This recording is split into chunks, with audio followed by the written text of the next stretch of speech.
Hello, and welcome back to another episode of Onside Chicks. I am your host, Kaylee Chikoski, and I'm here with Jordan Erard Coupe, and football is back. Yay! It's finally here. I Yeah. feel like we've been talking about this moment for so long, and we did not have a show last week for very good reason, but we almost did, and I was like, oh my gosh, it's a whole nother week before we can actually talk about anything that's relevant before we're in game week. And now we're here. We're here. Yeah, unfortunately, my area got wrecked. I'm okay. My family's house is okay, but my general area got hit with, I think, 4 tornadoes touched the ground and blew through. Philly is completely underwater. Parts of Pennsylvania were destroyed.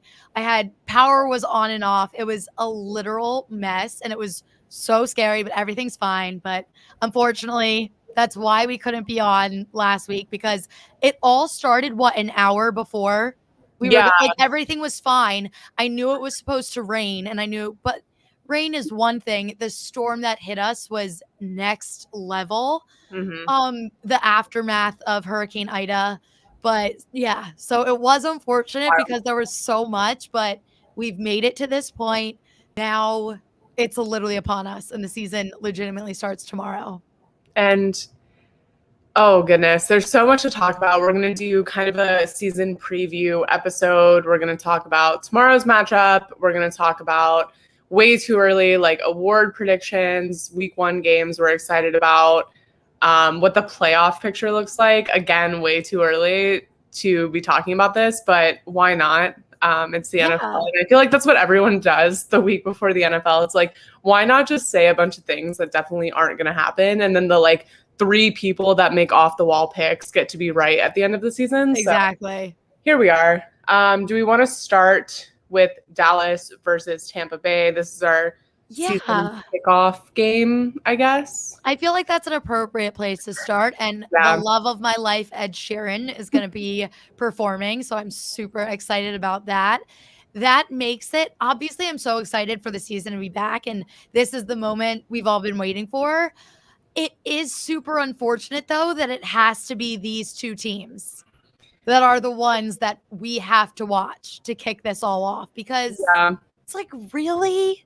I'm sorry, but nothing sounds less appealing than Dallas versus Tampa Bay.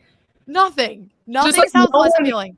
No one wants to watch it. And to be fair, I do love Ed Sheeran, but have you seen the branding that is just so awkward? It's like, I don't know that Ed Sheeran is as important as Dak Prescott and Tom Brady, but okay. He's in the middle of them.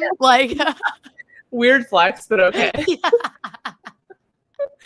Oh my God. Okay. So we're getting Dak Prescott back, which is going to be interesting because not only did injury take him out of last season almost completely, but now he's been suffering from a lat strain, and there's a lot of eyes on him this week. I just don't know that this is the defense you really want to go against when you're returning from 2 injuries. Exactly. I honestly was more on board. And I do see the other side of it as well, where if they did hold him this week or tomorrow night and he wasn't playing, I feel like that would, especially for the Dallas fan base, it would be super concerning. And I think everyone would kind of panic. So I do understand why he is playing. But at the same time, you're 100% correct. This isn't a defense I would love to go up against. This is some of the best. So it's going to be intimidating, especially they're saying he's 100%. They're saying everything is fine, but this is the first real game you're playing since a very serious compound fracture. You've been dealing with I don't want to say a terrible shoulder, but a bad shoulder. For all of training camp. There's definite red flags there, and it just runs the risk. And I don't want to even put this into the universe, but it does run the risk of, is he going to backtrack, and is he going to get more injured? And when I say that, I'm focusing more on the shoulder, I think, than the ankle. I feel like the ankle, they did the appropriate rehab. I don't know if they're handling the shoulder as correctly. It's been weird.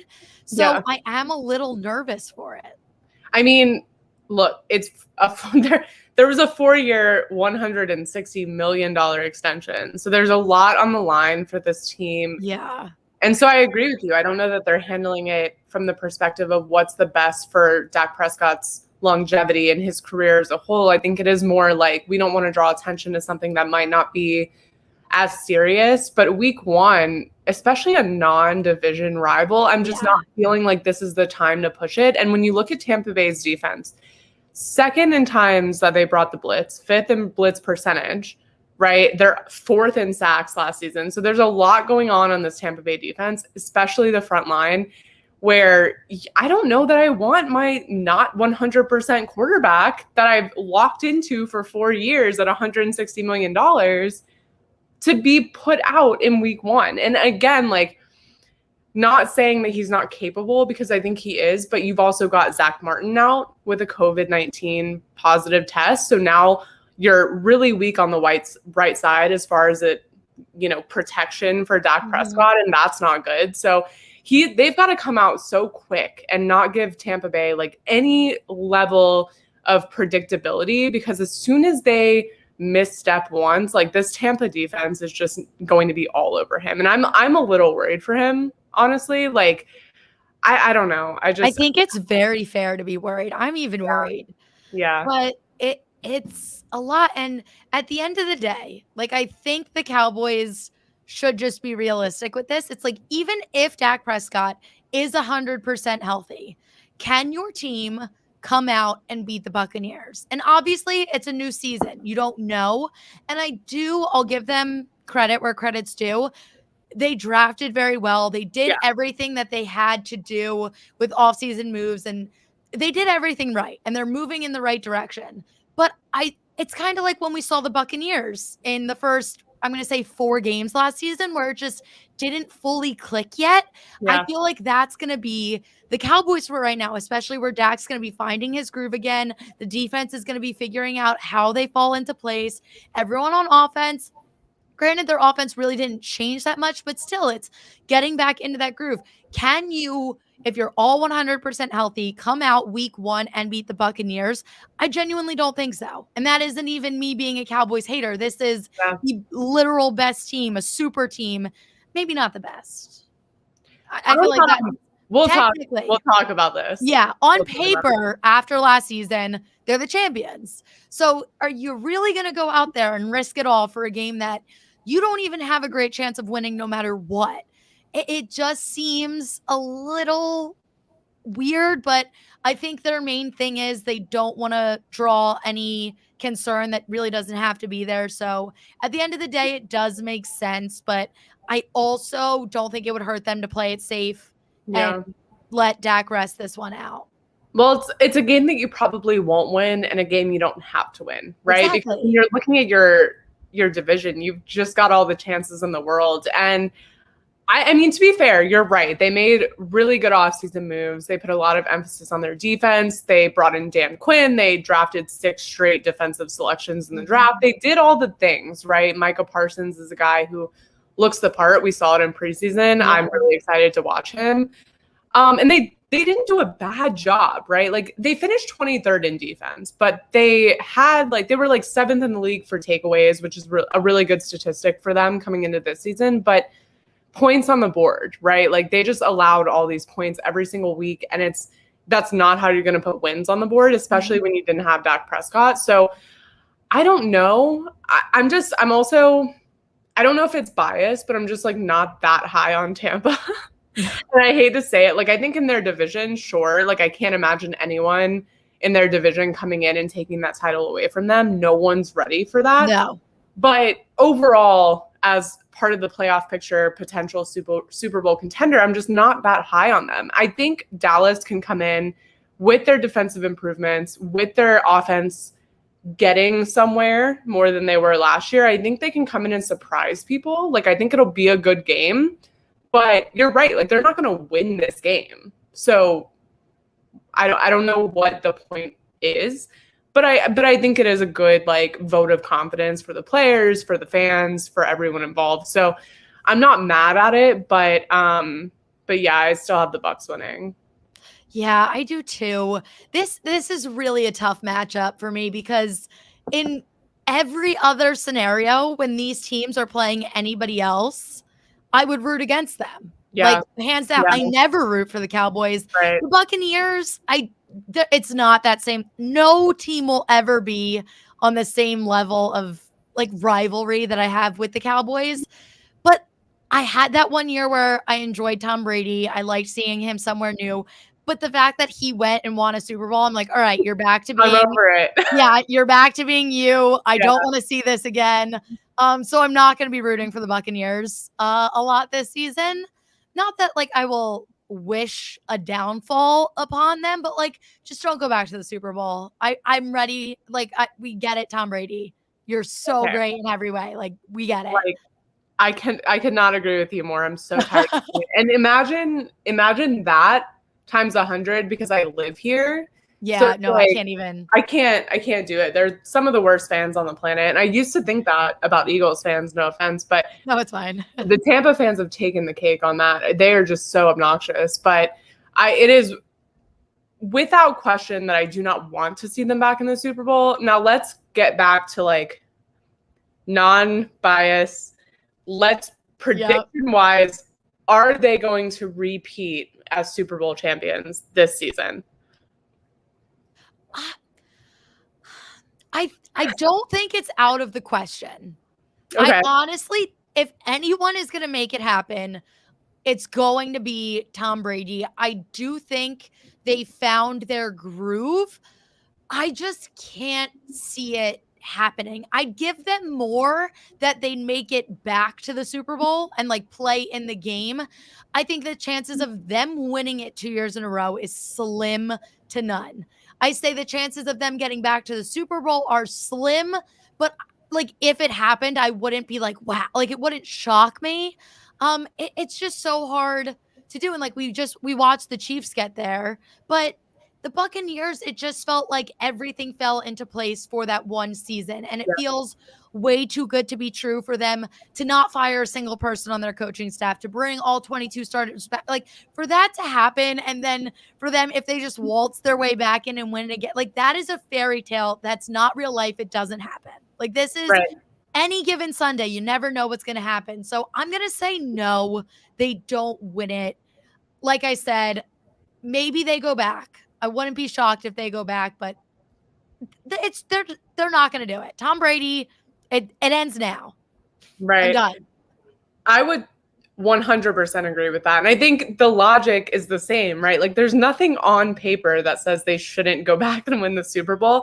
And that's the tough part is when you look at their roster, you look at their coaching staff, you look at everything they did last year. It's like, yeah, they should go back and win, right? Like, and to be honest with you, that's the way I felt about their Super Bowl victory last year is like, if they don't go win the Super Bowl, there's something wrong. Like there's something wrong because you're treating an NFL team like an NBA team. You've brought in this superstar roster. You've given your quarterback every single thing he wanted when it comes to Antonio Brown, Rob Gronkowski. You've just given him everything he asked for, right? Like the only pieces you really like maintained that were relevant to your Super Bowl victory was a few of your starting defensive players, right? And it's like that is all on your defensive staff, coaching staff, because they just did a phenomenal job. Yeah. But you also have to think that it took all of regular season to get the defense to a point where it was actually putting away opponents. Because up until the playoffs started, there were not a lot of good defensive games for the Buccaneers. And that's, in fact, what lost them a lot of their games over the season.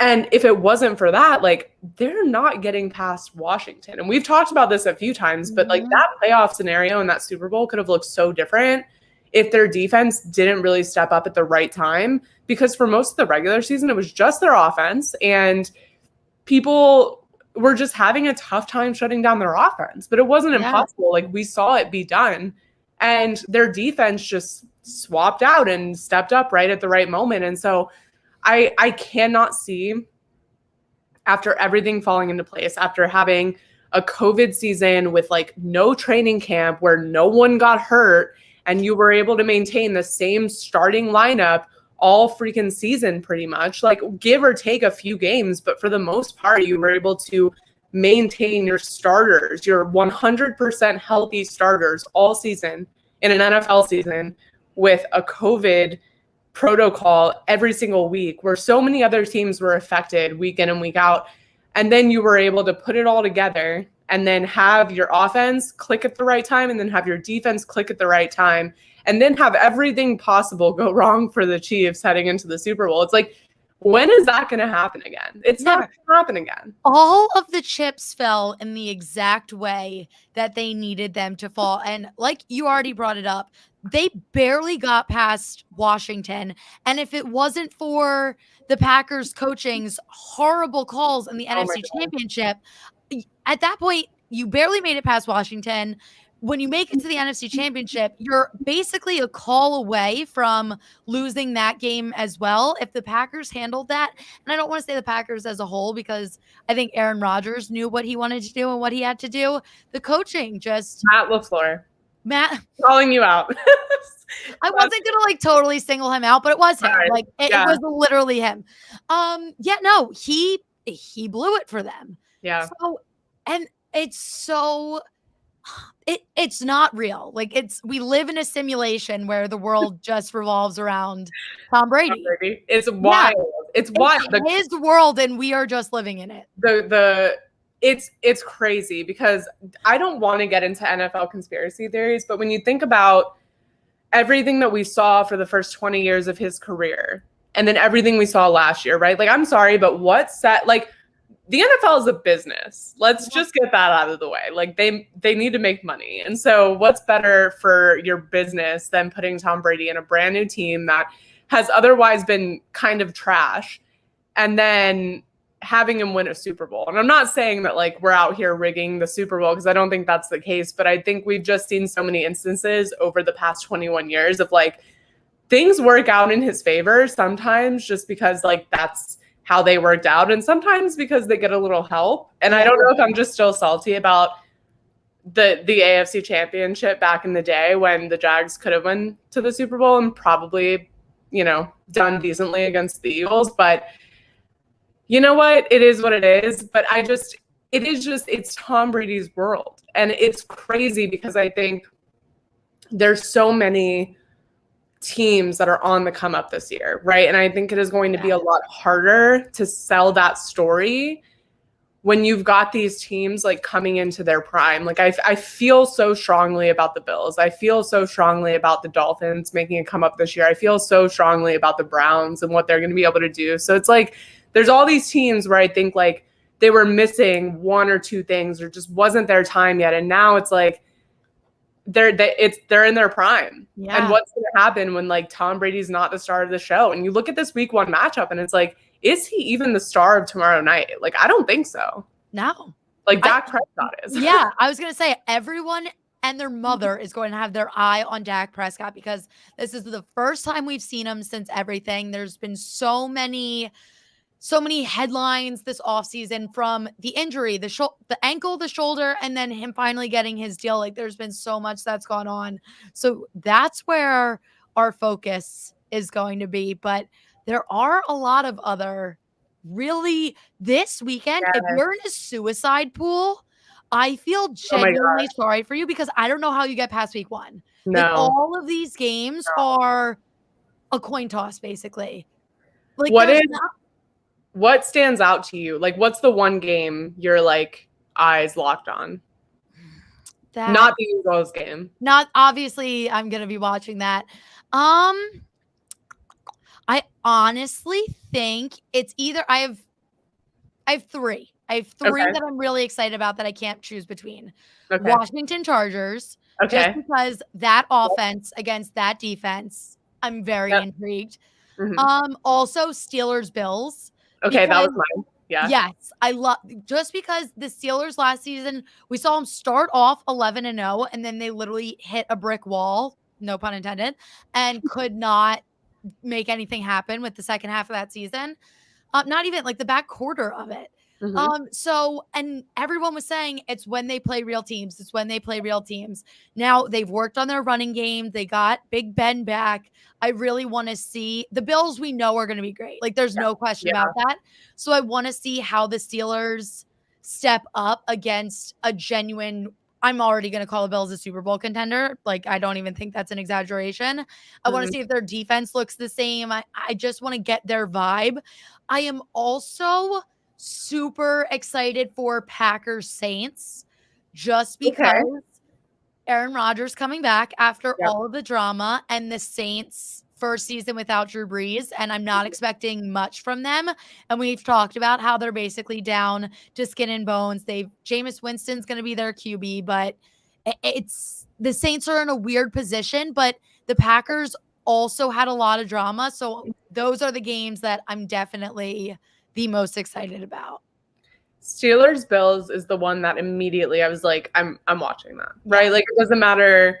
Like, the Jags game will be on, but also like this game is probably more important, right? Because I love the Bills. We know this. We love the Bills. America's team. But I think if you came to me Monday morning and said the Steelers won this game, I also wouldn't be surprised, right? No. You could convince me either way. And I'm not going to say the Steelers are going to sneak a win, but I think they're going to come out swinging. Like we said, that the only real hole in their team was their running back situation, which they obviously answered in Najee Harris. And I'm a big fan of him, and we're going to get to early award predictions, and he's on there for me. And obviously you can guess which one I put him for, but I just think that they are going to come out. And you think about Ben Roethlisberger, I cannot imagine that he goes far past this year, if at all.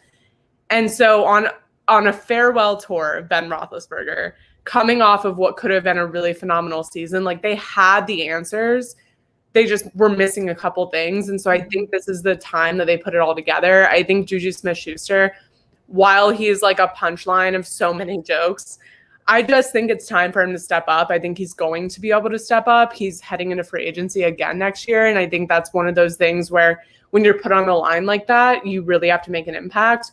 All of their offensive guys, especially in their wide receiver core, are going to come out and just play the way that they've been playing, which when you have that run game to assist, I'm really excited for what they're going to be able to do. Their defense is also pretty phenomenal at this point. So you've just got a lot going on, and I'm very excited about this game. I'm going to say the Bills win because I don't ever think that I'm going to bet against the Bills all season, but I love both of these teams, so I could be convinced either way. Yeah, no, it's going to be a fun one. And I think no matter who, this is one of those games where if either team wins, I'm not going to be upset or pissed about. Like, I'll be so happy with either one. I just think this game is going to be like electric. Yeah. Offense, there's going to be so much happening no matter who's on the field. So I'm eagerly awaiting. Yeah, it's going to be on at the same time as the Eagles, whatever. I don't care. I'm going to be watching it as well. I don't care. Who did the Eagles play? Oh, the Falcons. Falcons. Okay, we play the Texans, which is weird because, like, we have a divisional game right off the bat. Yeah, all my divisional games are, like, the last 5 weeks of the season. Yeah, and we have one to start out, which is whatever. It is what it is. But yeah, those two matchups are just not appealing. No. When you put them next to Steelers Bills. Now, another one I'm looking at is 425 Browns Chiefs. And I don't know. It's not even a matchup. It's the two teams separately that I'm really interested in. Yeah. But I cannot wait. And I have not been a fan of the Browns. Yeah. However, this offseason, I'm still not sold on Baker Mayfield. But the team overall this offseason has started to turn me. I will say I'm not a hater. So I am very, very excited to see them. What I'm most excited for, though, is this defense. Mm-hmm. I want to see what they can do. And for you to get all this hype on your defense this whole offseason, for you to make the moves that you did, and then for you to start off week 1 against the Chiefs, which is one of the most stellar offenses, probably tied for first in the league. Like that's big and that's exciting. So I'm definitely excited for that one. It's big, and it's the Browns were waiting to see what they're made of, right? And it feels like this could be the turning point just because, like, it's always one thing or the other that's kind of out for them. And this really feels like the season where it's going to be all in, right? You've got everything you want. You've got this stellar defense. You've got your run game figured out. Like, you've had your run game figured out. You've got Odell Beckham Jr., who's hopefully going to come in and really play his part on this offense and just give Baker Mayfield a little more to work with. And I'm really hype on them. I think they're going to do a lot this season. And then the Chiefs coming off a Super Bowl loss, it's like, how do they bounce back? They are like an early favorite for a Super Bowl win. Patrick Mahomes is also a very early favorite for the MVP. So it just feels like everyone's kind of all in on the Chiefs right away, which feels, I understand, but I can't get behind it. Like, it's a gut feeling of like, I don't buy that this year. Yes. I just think it's so hard and it's so impressive what they've done. And on paper, Patrick Mahomes is the most talented like athlete I've ever seen. Yeah. Just and like what he does is incredible. So, and that team, the coach, like every piece of that team, great. So to bet against them, it does feel wrong. And I think that's why they're such a safe Super Bowl favorite. And that's why Patrick Mahomes is such a safe MVP favorite. But I just think, kind of like you mentioned earlier, there are so many other teams that are building up and moving forward and making all of the right moves. And they're going to come out and be so very good this season that I think I agree. It's hard for me to just throw all my chips in on the Chiefs because especially teams like the Bills, like there are teams now that can give the Chiefs a run for their money. Now, will they be able to actually get it done? I don't know, but it's possible now. And I felt like a year ago, 2 years ago, that was out of the question. Yeah. Washington is going to beat the Chargers and win 10 or 11 games. I would love that. I would love that. So I don't know. Not the Chargers for you. Yeah, I don't know if I want them to beat the Chargers. I do have them winning the NFC East, though. I think 10 or 11 wins is easy for them. I think that's a given. So yeah, I agree with half of that. I will root for them to take the NFC East just because I don't think it's in the cards for the Eagles. And as long as it's not the Cowboys, I don't care. But I am going to be pulling for the Chargers because they're like my squad. Yeah. I would love for Washington to go. And I think you look at where they were at last year and it's just not like they had a surprising outcome, right? Like the quarterback situation was kind of up in the air. The defense really overperformed, but this year they're going to be able to plan a lot better and look at what they have in front of them. And they're going in with a really solid quarterback room, in my opinion, compared to what they were going in with last year. So I don't know. I feel like they're in a good spot. This is such a fun team to root for. I'll say, like, besides the Bills, this is probably the funnest team to root for. It's so hard. It's so difficult for me. I know. I agree. And I want so badly to root for that. My family is Washington fans. Like when I was a kid, my dad tried to get me to be a Washington fan.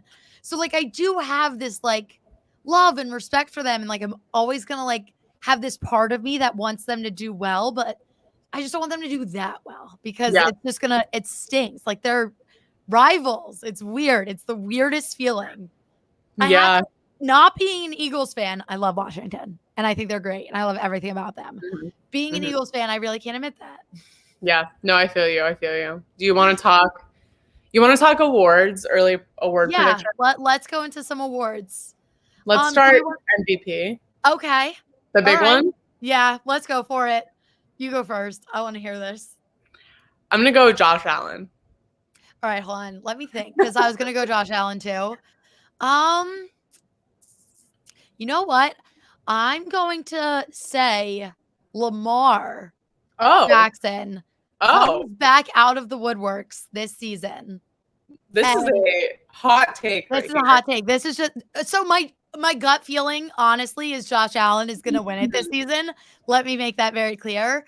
But dark horse, Lamar Jackson, we act like the Ravens last season, I think they just got screwed with COVID. And I think that was the biggest part. Their schedule got messed up. I feel like they were dealing with it. Like they had to deal with the most COVID issues, like some like top of the list with like all of the crap that they had to go through due to COVID protocols and positive tests and all that fun stuff. They just had like a weird season. And at the end of the day, they didn't do poorly at all. And Lamar Jackson did great. And I think especially now after losing J.K. Dobbins, which is a huge blow to that offense, if Lamar Jackson can come out and kind of remind people how talented he is and put the Ravens back into that Super Bowl conversation. They came out, they got the playoff win that I don't even want to say they needed, but he needed mentally. He needed to come out and get a playoff win, and he got that. So I think if he can kind of go on a run and remind us how talented he is, because I feel like a lot of people forgot last season, which is really rude. I think he could come in and sneak it. Okay. I could get behind that. I love him. I love him. It just feels like Josh Allen's season. It feels like the Bills' season. I think coming off 13-3, it's really hard because there's nothing that indicates that they're going to take a step back, which is like kind of scary, right? Yeah. Like if anything, it just, we're looking at a team that's going to continue to get better and better. And it's like, how much better can you get at this point? Yeah. But he's got everything you want, right? Like he can throw, he can run, he can scramble. And not only that, but he plays games, right? Like he's durable, he's out there, like he's consistent. I don't know what's stopping them at this point. And I've tried to rack my brain for anything that could like hold them back. And I can't think of it, right? Their division's like kind of in shambles. Like I have high hopes for Miami, but like, are they really going to come back and go against the Bills? Like, I don't know. I doubt it. Yeah, I think that's the thing. I think the Patriots are going to be good. I think the Dolphins are going to be good. The Jets, I think they're going to be better than what we saw last season, but they're still in a rebuild. So the Bills, this is their division for the taking. They basically week one. I feel like everyone knows this is their division, and it's kind of who's going to come in second kind of thing. Yep. So at that point, literally last season, if they played the AFC Championship game like they did the whole regular season and the postseason games that we did see leading up to that, I don't want to say that they definitely would have won because the Chiefs are still the Chiefs, but yeah, it definitely would have given the Chiefs more of a run for their money instead of just handing it over to them. So I think that just proves if they can show up in the big moment and play like we know they can play, they have this in the bag, and there's really no reason that they shouldn't be in the Super Bowl this year. Oof. Okay. Offensive Player of the Year. You go first. Who you got? I'm going to go Darren Waller. That's another hot take. I've been, and like no disrespect to Travis Kelce, none. I, for some reason, just have this like gut feeling about Darren Waller this upcoming season. I have very high expectations from him. I think if he can build on what we even saw last year, there's no question that he is tight end one. And I think with the uncertainty with Josh Jacobs, and they got Henry Ruggs, but wasn't as explosive as I think we initially expected. And I don't know what he's going to come out and do this season, but if Darren Waller can be a staple on the Raiders offense, and if he can kind of be that piece that makes them a playoff team, like, come on, like he's got it. And I see all the potential. I know he can do it. So that is who I would love to see. Okay. I love that. I'll go Kyler Murray on this one. I just feel like there's something brewing there. Yeah, I can agree with that. We've talked about it. I think we are both really impressed with what they've done in the offseason. And I just think he's so set up to have a great season, right? Like he's just set up for every possible scenario. He's got all the weapons he could want. I don't know that necessarily punches his ticket to the Super Bowl, which I think they're a dark horse pick that you could really get behind and you could make a case for. But I don't know that it punches his ticket far into the playoffs. But I think as far as an Offensive Player of the Year campaign, I could really see that happening for him. I think he's phenomenal. I think there's again, like we saw flashes of greatness last year. It was just like there's one or two things missing, right? And they've brought in so many people this offseason, and it's really hard to imagine that they're not going to get significantly better going into 2021. So that's where I'm going to put my vote. I just feel it. Yeah, no, now I will say when he won Offensive Rookie of the Year, I was livid, Yeah. just because I felt like that season I didn't see enough from him, and it felt like they were just giving it to a quarterback to give it to a quarterback when there were, like, you had Josh Jacobs, DK Metcalf, Miles Sanders, who I all thought deserved it more than Kyler in his rookie season. And that's not even a knock on Kyler, because it's not like he had a bad season, but I just didn't think he deserved the big award then. Right. So I was a little salty. And then last season, he just continued to get better and better and started really blowing me away.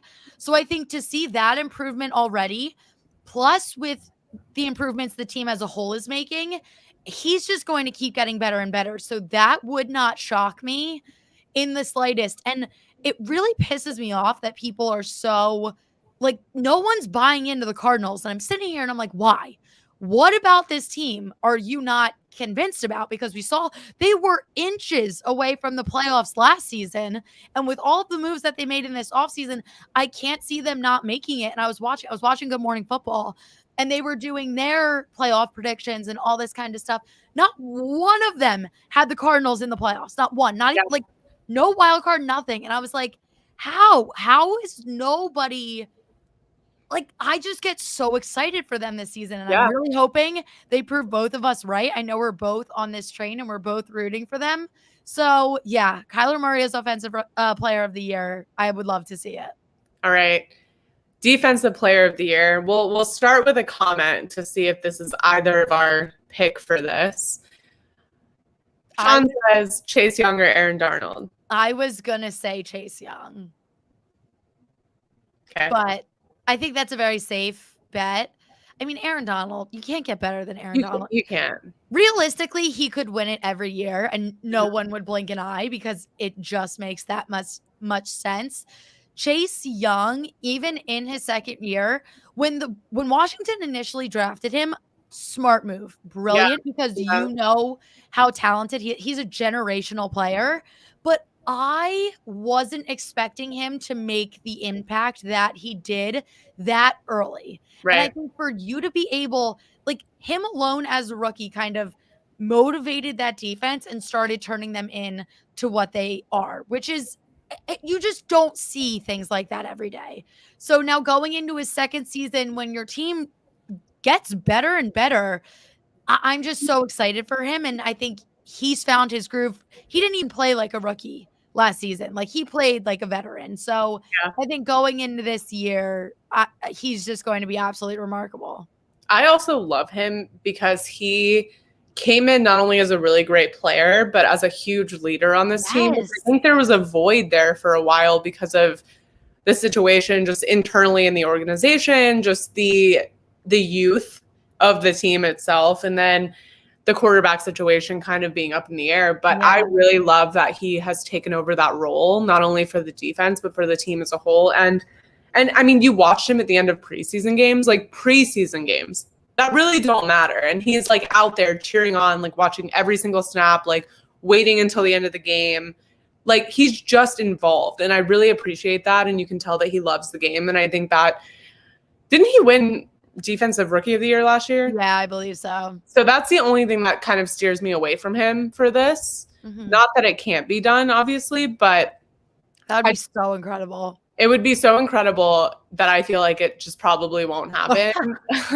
I think the other person that kind of flashed on my radar that I'm looking forward to watching this season, which I think you could go Aaron Donald, you could go TJ Watt, there's so many ways that you can go with Defensive Player of the Year. I'm really looking forward to seeing Nick Bosa back, just in terms of like being poised for this huge comeback. I think this team has something, and I don't really know what it is, but I think the defense this year, I'm just really excited to watch them. George Kittle had incredible things to say about him, which I would trust George Kittle with probably my life, honestly, Yeah. for being honest. So I don't know. He's a name that really I'm drawn to this season. I think he's got a lot to prove coming back. Yeah. So I don't know. That's a name. No, I would love to see that, especially like coming off of an injury. If you could maybe even like a comeback player, which if Dak Yeah. is staying healthy, I feel like he kind of has Yeah. that in the bag. But Nick Bosa is also very eligible for that because we saw how talented he was. Gruesome injury. If he can come back out this season and still be that like unstoppable force on defense, that Yep. would be remarkable. Yep.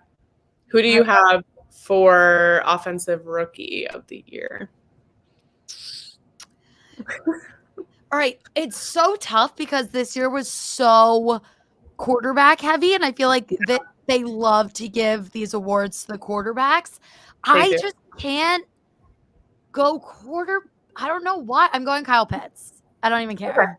Okay. Understandable. Yeah, I just love him. We know this. Big fan of your work. Danny DeVito, I love your work. Like that's how I feel. Kyle Pitts. I love your work. And I would just love for him to come out and just be like continuously remind me like you're not on my team as much as I wanted you to be on my team and just be the incredible wrecking force that you are. So I'm going Kyle Pitts. Understandable. I could see that. I also don't want to go quarterback. There's just something about the fact that it was a quarterback heavy draft that makes me not want to go quarterback. Right? I don't know why, but I don't see it being Trevor Lawrence because he's really set up not for success. Zach Wilson, I would love because I want the Jets to do well, but I don't see it this year. I think Justin Fields, maybe if he was going in as QB1 and it was like a real thing. I mean, to be fair, I did think about putting Mac Jones in this spot just for fun, but I ultimately landed on Najee Harris. I just think he fits here. Like, I think what we saw in preseason was really impressive. We talked about it. It's an area that they were really focused on filling a gap there. And so I think he's going to get a lot of touches. He's going to make an impact. He's going to have a really big year as a rookie. So I could really see him taking this home. But yeah, I don't want to see. I don't know that I don't want to see a quarterback. I don't feel it. I don't feel and this is my take on it too. I think they're all going to show their talent. Like I think all of these quarterbacks are talented. And I think they're all going to have good careers. Obviously some better than others, but like that, how you can't have 5 rookie quarterbacks come out of the draft and all just be like superstars. Like it just doesn't happen. Yeah. So I am expecting good things from all of them. Like you said, Trevor Lawrence is an obvious favorite for it. And I think he's going to be good. And I'm not worried for his long-term career in the NFL. But like you said, the Jags just aren't really set up in a way for him to be able to just come out and dominate. And it's unfortunate. I think he's going to do what he can to hold it together. And I think we're going to see the bright moments from him and we're going to see the talent that's there. And once the team starts to build a little bit, it'll just continue to break through and shine through. But you're right. I can't see it with him this season.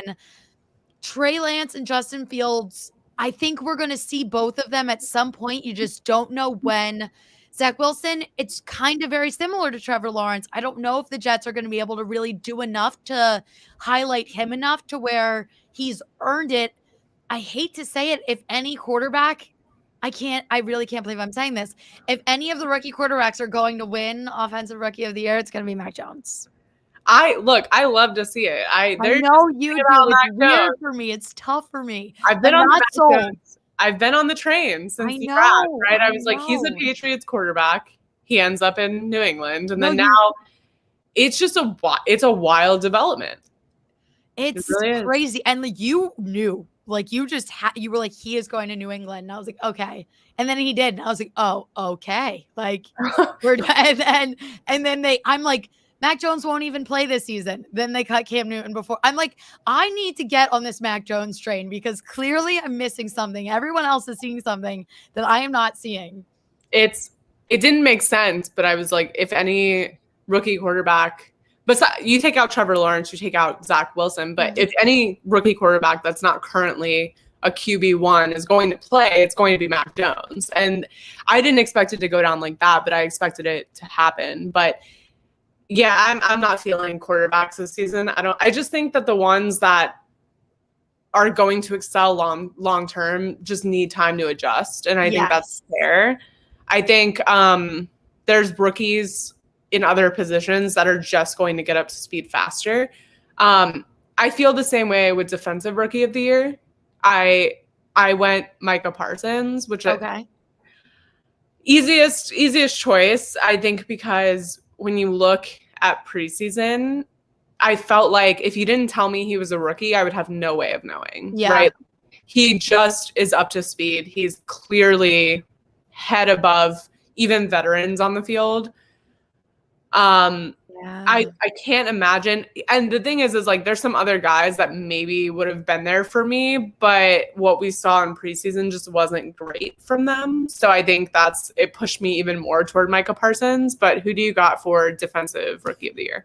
Defensive rookie of the year, I'm going with an Arizona Cardinal, and I'm going with Zaven Collins. Okay. This is like, I'm all for the hot takes right now. So we'll see if any of these actually play out, which would be so sick. But what makes him so different is when he started playing football, he was a quarterback. So he knows how to read offenses. He knows exactly what to look for. And he just plays with like this fierce energy. Like, even if the play looks like it's already dead, he will find a way to put a stop to it. And I think that comes from his genuine understanding with being on offense and having played, which is great. But it's like his energy, his size, his athleticism, like the way he knows how to work the field. Like he sees things. I swear to God, he has like vision and he sees things before they're actually even happening. Like he just has like this sense and that hunger and that dog mentality. And I think he's going to be a beast on this defense that needed help last season. And we can talk endlessly about the moves that they have made. I love everything about it. They're totally moving in the right direction. So I think if he can come out and kind of be a force to be reckoned with on that defense, I think he takes it. Okay. I like that. I like that. Let's go comeback player of the year. I think the obvious one is Dak, and that's who I'm rolling. If he doesn't even have to have a great season. I think if he plays every game this season, he's got it. Yeah. If you take Dak out, who's one person you want to see win this award? Another one that I think we already talked about Nick Bosa a little bit. Another one that I think could is Joe Burrow. Okay.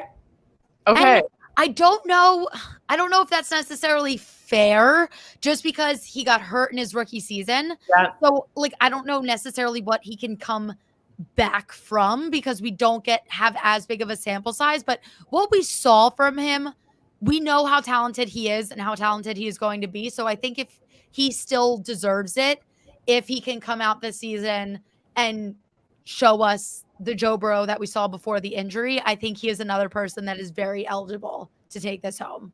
Okay. Love that. What do you think other than Dak? I want to say Derwin James is kind of is kind of who's on my mind. And I think this is just a bias. I grew up as an FSU fan. So I think I'm just very interested to see what he brings to the table. I think he's just one of those guys that has that dog mentality. And so I've heard a lot of chatter from him in general about his comeback and getting back on the field. And so I think he's going to be relentless. He's just one of those guys. And so I would love to see him up there. I just think another guy is Sam Darnold. Like I would genuinely love every single thing about that's the ultimate comeback story. Yeah. Because it's not like a 1-year injury setback. That is the ultimate, like you were trapped with Adam Gase. You were down. Yeah. And now you're back, right? Yeah. And like not only back, but you're back on like a team that's, I mean, they're not primed to do anything this season, right? Like you're getting Christian McCaffrey back, but who else do you really have? Yeah. So they're it's like weird. So if he can make anything happen with this team, it's impressive. Yeah, that solidifies it.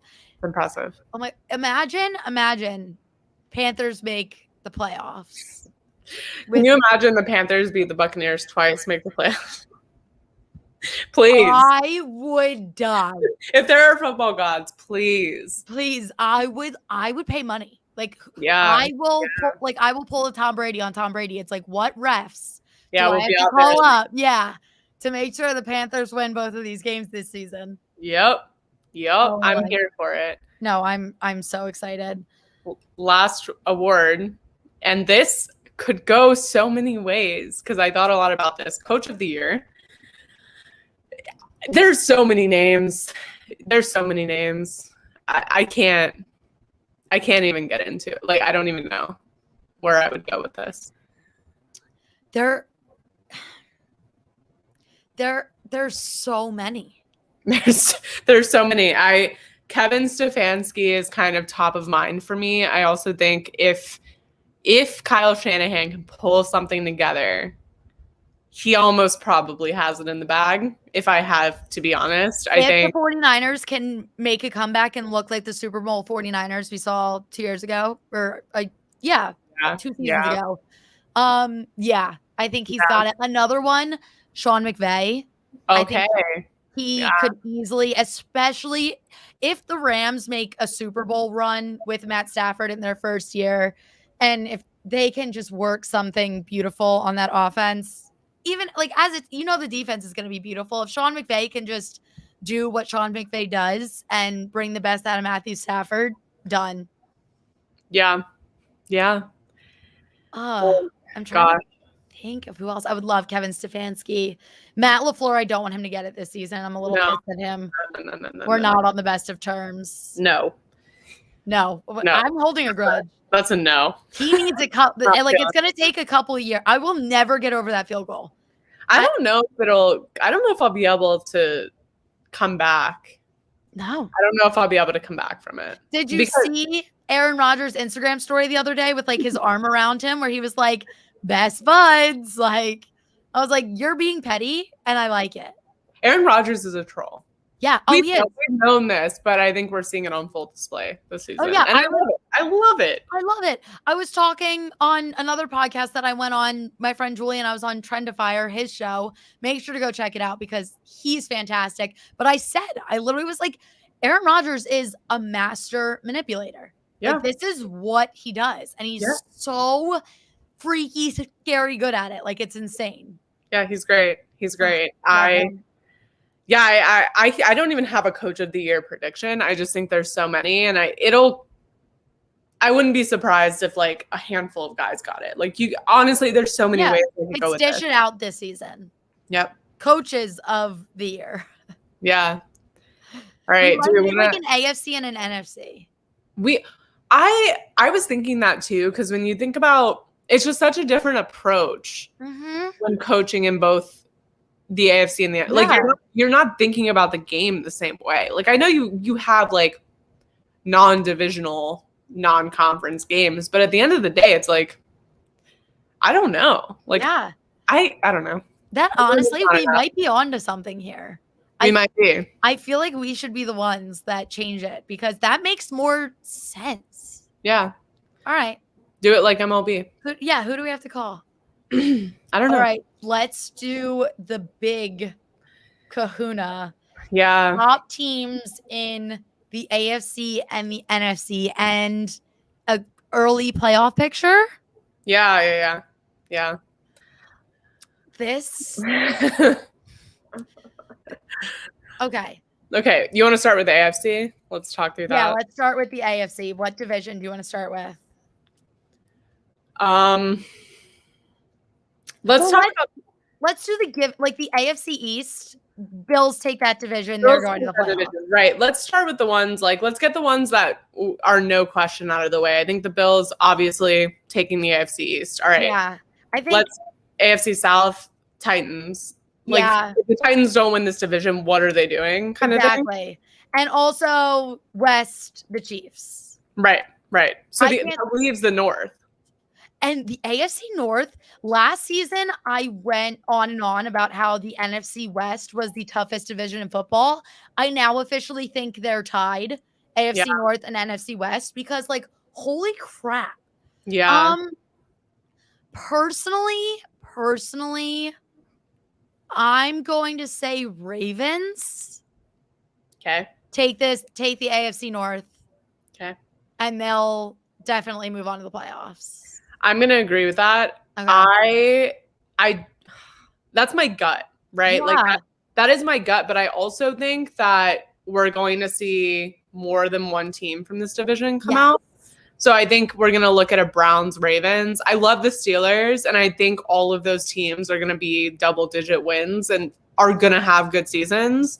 I even think the Bengals are going to have a good season. I think so too. So I'm high on all of these teams, but I think the Browns and the Ravens are going to be – one's going to be a divisional lock, one's going to be a wild card win. Yeah. And I think we're going to see them both. But I can agree with that. Yeah. The other – I can also – I want to say Chargers are a definite wild card contender. I could see that. For the AFC East is tough too, because I can see the Patriots and the Dolphins. Yeah, so wild cards. That is an up in the air. Like, I think we look at it, and I think the Bills are running away with number one. Yes. Number two is not a lock. Like, no. By any stretch of the imagination, it is one where it's like they could surprise you. I don't know.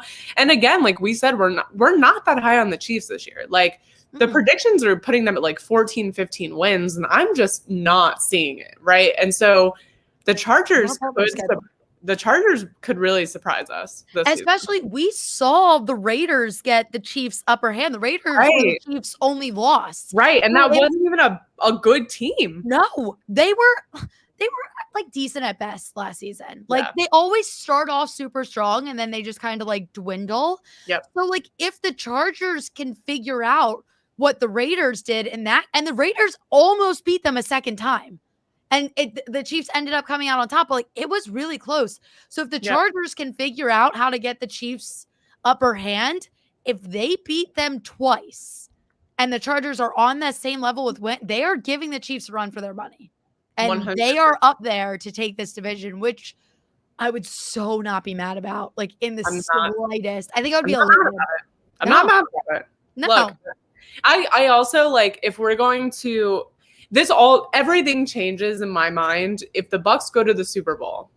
Then I want whatever the team is on the AFC side who's going to beat the Bucs, right? Like so that changes my perspective. I would rather watch the Chiefs go and do their thing all season and beat the Buccaneers than have any other team come up and lose to the Buccaneers, right? Like I love the Bills, but if they're going to lose the Super Bowl to the Bucs, I don't care. Yeah. I'd rather wait till next year, right? Like I want whatever team is going to beat the Bucs to go to the Super Bowl. That's it. Yeah. That's it. That sounds petty, but whatever. No, it is petty, but I don't want them to go back. All right, so should we solidify wild card? What are your definite locked in predictions for wild card AFC? I have to go Ravens. Okay. I'm going to go Ravens. I'm going to go... Wait, Ravens as a wild card? Yeah, because I'm thinking Browns are going to get there in the division. I'm going to go Ravens. I'm going to go Patriots. I don't know why. I'm riding the Mac Jones train until the wheels fall off. You really are. I'm here for it. All right. Who do you got? Wild card. I'm going to go, and I don't want to take up too much time because I do want to get to the NFC too, but I'm going to go. I'll go just with my favorites. I'll do Chargers, Dolphins. They're my wild card picks. Okay. I like Realistically, I think the Browns, but I'm going to go Chargers, Dolphins. Those are fun. I like those. Yeah. Okay. Can't go wrong. All right. NFC. Yeah. The NFC, I feel like the AFC is a lot more set in stone. 100%. I think the AFC is more set in stone than the NFC. Yeah, like, I would agree. Down. I would agree. NFC East, I just have this feeling that we haven't had a repeat winner since 2004, first of all, which is absolutely insane. But I think Washington breaks that streak and they come out on top in the NFC East. I then see NFC West. I'm going to go Rams because I feel like it's embarrassing if they don't win their division. Okay. NFC North, Packers. Packers kind of reminds me of like the Bills. It's like this is your division. Who is going to come in second? This is, yeah.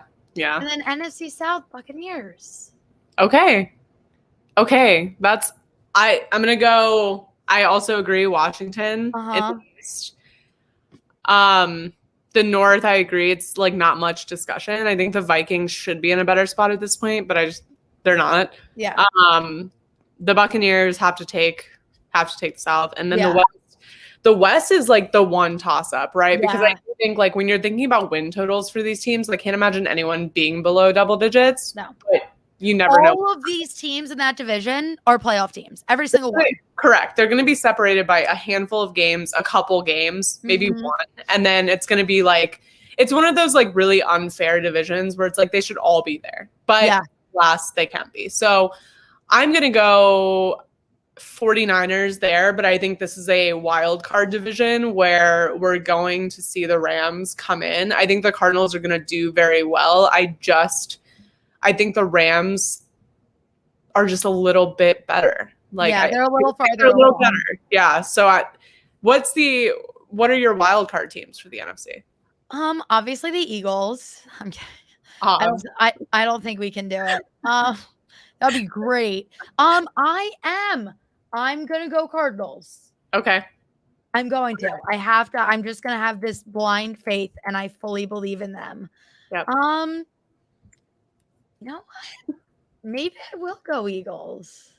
Go for it. No, I'm gonna do Cardinals. If I go totally out of limb here, I'm gonna go Cardinals Bears. And I'm gonna say is that Justin Fields? Yes. Led Bears? Okay. Yes. Okay. I'm gonna say Justin Fields, what we said he was gonna start around week 4. He's gonna carry this team. And like to get a wild card spot in the NFC isn't as difficult as the AFC. So I think if they can put in the work and get the wins, if they can beat the Packers once, I'm not sold on the Vikings at all. Like at all. Me neither. So once Justin Fields comes in and takes over, I'm gonna say the Bears have a chance at this. I'm throwing a really weird wild card out. Yeah. I'm gonna take the Saints on the wild card. Really? I am. Look, I know that Jacksonville did a really phenomenal job of making Jameis Winston look like the next Tom Brady, but I just have this weird feeling that like everything's gonna click for them this year. I don't want to say everything, but I do think that like they look like a team that's gonna have fun. Does that make sense? Maybe not, but I look at Jameis Winston, I look at Sean Payton. They have a really great relationship, which is kind of weird. It is weird. And I feel like they have a team where it's like they're in the most stressful off-season, preseason situation by far. I mean, in a lot of ways, like salary cap, dropping people, your quarterback situation, like they've been really put to the test. I feel like they're just going to have a turn of events and have a great time all season. I don't know why I feel like that. I just feel like that. I would not be mad to see that at all. I am not on that same bandwagon. I'm a little nervous for them, but again, I would love to see it if everything clicks. All right. Do we think that Aaron Rodgers gets traded after the season? We'll close out with this, and that's a yes. Yes. Yes. There's no way this continues. He is having his last dance. The fact that Devontae Adams didn't even sign an extension, the fact that Aaron Rodgers turned down an extension that would have made him the highest paid player in the entire league. They don't give a crap about the money. They want to come out, make Green Bay rue the day that they screwed them over. They're going to show them how great they are, and then they're going to leave. I would look at the Tom Brady model on this. I would look at a team that's going to have an abundance of salary cap next season in a pretty desirable location with a lot of room to grow. And I think the door is going to be open. That's where you're going to go. I think they're going to build a very Buccaneers-esque super team. They're going to bring in Aaron Rodgers. They're going to say, who do you want? They're going to get those guys, and then they're going to call it a day. I don't know that the results will be the same, but I have a feeling now that the Buccaneers did that NBA model type of super team thing, I have a feeling it just primes Aaron Rodgers to do the same. So I don't know what team he's going to end up on, But I do think that if you find a team that has a lot of salary cap heading into next season, find a team that hasn't been great but has some pieces and is in a desirable location, and that's where Aaron Rodgers is going to be next season. No, I could totally. And think about it. I feel like by the time the conversations really started for this, the door on a lot of teams was closed. Like it was too late. Yeah, They're out of money. Right. Next season, everyone's going to have a boatload of money swimming in. Over 200 million. Yes. Yeah. And they're going to have a feel. Like I have a feeling this is going to be like a Matt Stafford, Jared Goff trade that happens like right after the season concludes. Yeah. Because everyone's going to have a feel for how their team is. They're going to know what they want, and they're going to know if they can get Aaron Rodgers. So yeah, he's definitely gone. I just have no idea where. I feel like we're not going to get a genuine feel until like halfway through this season who's going to need him. Yep. I'm going to be excited to follow this though, but oof. Oh, it's going to be nuts. But tomorrow it's all starting. Yay. I feel like we should do picks week to week. Yeah. Do we want to do the blocks? Yeah. All right. Do we want to do? How about we'll post them? Yes. We'll post them because I've looked through a couple games, but let's go through and do like our picks week to week, and then we'll get them out like Sunday morning. Perfect. Type of thing. Or I guess Thursday morning because we have to do Thursday's game. So yeah, we'll do Thursday mornings. Yep. Love it. Love it. Yes, follow our socials. Yes. For all of our weekly picks. Yep. Make sure to follow us on Twitter at Onside Chicks Pod, on Instagram at Onside Chicks. Subscribe on YouTube, Twitch, Apple, Spotify, wherever you can rate and review. Please do it. And we will catch you guys next week. Yes. Bye. Happy football watching. Yay.